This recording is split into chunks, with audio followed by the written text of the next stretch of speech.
नमस्कार बंधु माने आज रेसिपी होची पणिस आलूर तरकारी जहाँकि बहुत टेस्टी होता है आ बहुत कम समय रे भी बनी जाई थाए।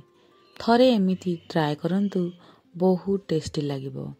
चलंतु रेसिपीटी स्टार्ट करिबा। जदि मो चैनल रे नुआ अछंती ताले चैनल को सब्सक्राइब निहाती करंतु। वेलकम टू माय चैनल रोसे विथ सरिता। प्रथमे आमे एठी पणस नेबा। पणस को मु भलसे काटी नेइतिली।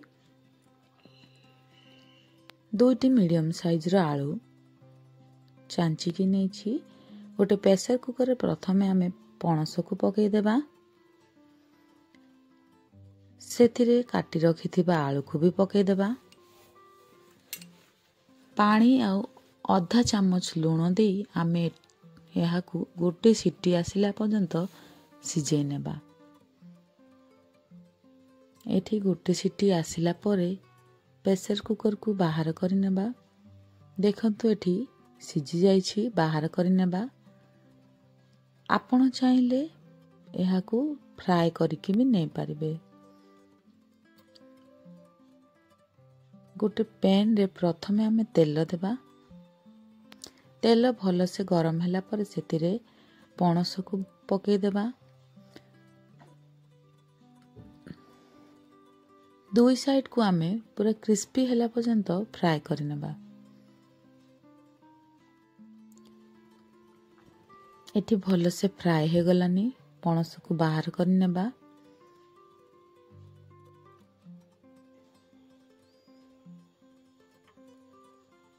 सेथिरे ही आमे आलू को भी भाजी नेबा।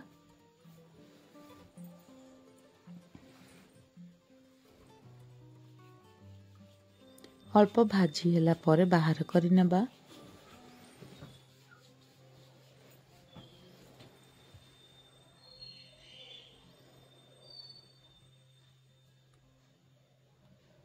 सेथिरे आमे पुणी 3 चामच तेल देबा। सेथिरे 2टी गुजराती, अल्प किछि गोलमरीच, आधा फाळ डालचीनी, गोटे चामच जीरा, 2टी मीडियम साइज रो पियाज को मु सेथिरे पकई देबा। अल्प ब्राउन होला पर्यंत या को हमें फ्राई करिबा। एठी अल्प फ्राई हे आसिलानी।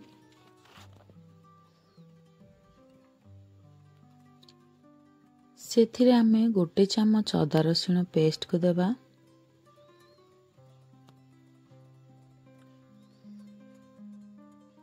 यहा को भी गोटे मिनट फ्राई करिबा। फ्राई होला पर सेथिरे आधा चामच हळदी गुंड, गोटे चामच लंका गुंड, 1.5 चामच धनिया गुंड, स्वाद अनुसार लूण। मसला को भल से भाजी नेबा।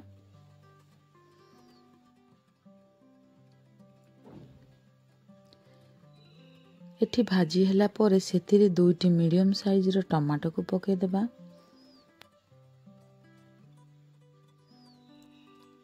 टमाटो को सिझिला पर्यंत मसला को फ्राई करिबा।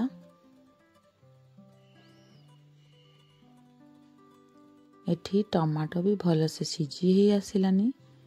सेथिरे अल्प पानी देबा।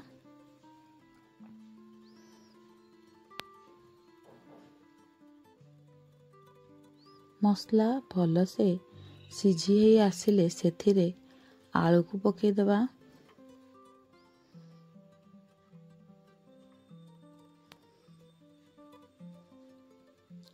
पणस को भी सेथिरे ऐड कर देबा।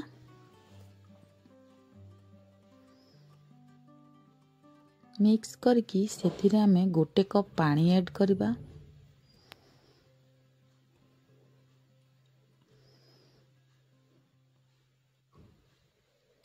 हाई गैस रे याको हमें फुटई नेबा।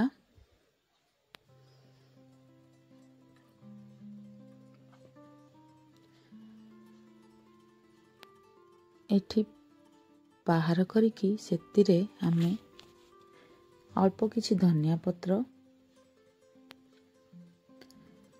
ଅଧା ଚାମଚ ଗରମ ମସଲା ଆଡ୍ କରିବା। କଭର କରିକି ପୁଣି 1 ମିନିଟ୍ ଏହାକୁ ମସଲା ମିଶିଲା ପର୍ଯ୍ୟନ୍ତ ଏହାକୁ କଭର କରିକି ଛାଡ଼ିଦେବା।